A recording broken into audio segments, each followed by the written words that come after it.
प्रत्येक कलाकाराच्या आयुष्यात चढ-उतार हे येत असतात आणि ते सुद्धा जिद्दीने त्याला सामोरे जातात. मात्र काही कलाकार हे जीवघेण्या आजारातून बाहेर आलेत. त्यांनी त्यावर जिद्दीने मात करत इंडस्ट्रीमध्ये पुन्हा कमबॅक केलं. चला तर जाणून घेऊयात कोण आहेत हे कलाकार. आदेश बांदेकर. महाराष्ट्राचे लाडके भाऊजी म्हणून प्रसिद्ध असलेले आदेश बांदेकर हे सुद्धा एका जीवघेण्या आजारातून बाहेर आलेत. त्यांनी स्वतः एका मुलाखतीत सांगितलं होतं की नेहमीप्रमाणे ते दुधीचा ज्यूस पित होते आणि एके दिवशी तो ज्यूस प्यायल्यानंतर त्यांना अचानक रक्ताची उलटी व्हायला लागली आणि त्यांना इतका त्रास झाला की त्यांना हॉस्पिटलमध्ये नेण्यात आलं.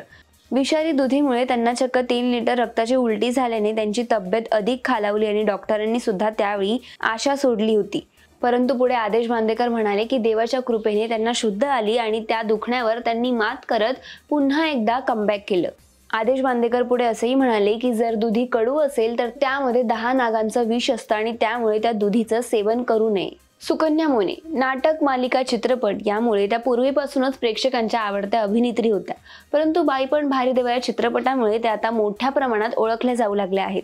सुकन्या मोने यांनी सुद्धा एका जीवघेण्या आजारावर मात केली आहे.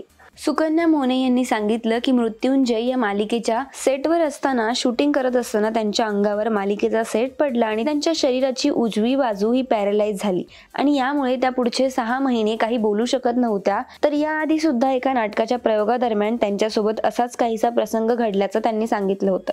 त्या म्हणाल्या की अशा काही जीवघेण्या अपघातांमुळे त्यांचं वजन सुद्धा नियंत्रणाबाहेर वाढलं आणि अंगावर सेट पडल्यामुळे त्या 1 वर्ष अभिनयापासूनही लांब होत्या.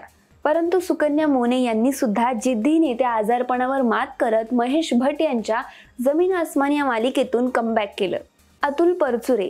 मराठीसह हिंदीतही आपल्या दमदार अभिनयाने आणि कमाल कॉमेडी सेन्सने त्यांनी अनेकांची मनं जिंकली. परंतु अतुल परचुरे यांना सुद्धा कॅन्सर सारख्या भयंकर मोठ्या आजाराला सामोरं जावं लागलं. अतुल परचुरे यांनी एका मुलाखतीत सांगितलं की 2022 मध्ये त्यांना लिव्हर कॅन्सर झाला. ते म्हणाले की कुटुंबियांसोबत ऑस्ट्रेलियाला फिरायला म्हणून गेलो असताना तिथे गेल्यानंतर 2-3 दिवशीच त्यांना अचानक पोटात दुखायला लागलं आणि जेवणावरूनही त्यांचं मन उडालं होतं. दुखणं वाढत गेल्याने ते डॉक्टरांकडे गेले आणि तेव्हा 1-2 डॉक्टरांकडे गेल्यानंतर त्यांना समजलं की त्यांना लिव्हर कॅन्सर झाला आहे आणि यामुळेच त्यांनी 6 महिने अभिनयातूनही ब्रेक घेतला होता. त्यांचा या आजारावर उपचार सुरू झाला, परंतु दुर्दैवाने पहिल्या प्रोसिजरमध्ये काहीतरी गडबड झाली आणि त्यांचं दुखणं अधिक वाढलं. म्हणून त्यांनी पुण्याच्या शैलेश देशपांडे या डॉक्टरांकडून उपचार घेतले आणि ते हळूहळू त्यातून बाहेर पडले. परंतु अतुल परचुरे आता अभिनयात सक्रिय झाले असले तरी सुद्धा अजूनही त्यांच्यावर कॅन्सरचे उपचार सुरू आहेत. आदेश बांदेकर, सुकन्या मोने आणि अतुल परचुरे यासारखेच अनेकही इतर कलाकार आहेत ज्यांनी जीवघेण्या आजारावर मात करत इंडस्ट्रीमध्ये दमदार कमबॅक केलं. त्यामुळे या कलाकारांच्या जिद्दीला खरंच सलाम.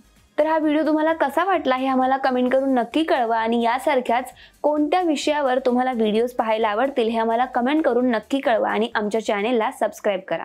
मराठी चित्रपटसृष्टीतील लेटेस्ट अपडेट्स आणि गॉसिपसाठी आमच्या चॅनेलला सबस्क्राईब करा आणि बेल आयकॉन दाबायला विसरू नका.